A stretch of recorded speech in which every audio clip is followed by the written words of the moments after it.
Mummy.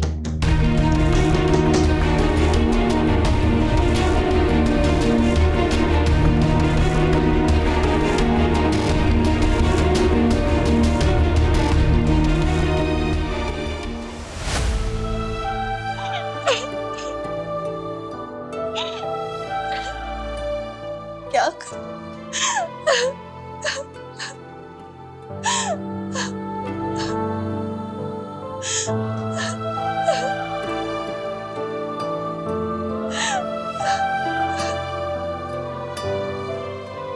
Rabia, ये तुम क्या कह रही हो? तुम ऐसा कैसे कर सकती हो?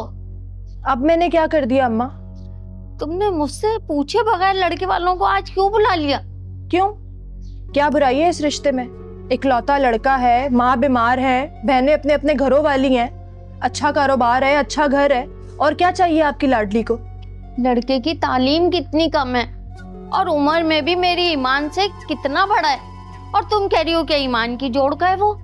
ये रिश्ता बिल्कुल ईमान के काबिल नहीं है। मैं जानते बूझते अपनी बच्ची को कैसे गड़े में धक्का दे दूं?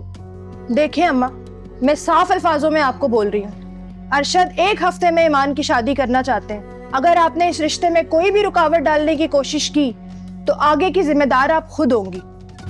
तुम कहना क्या चाह रही हो और क्या मतलब है तुम्हारा इस बात का?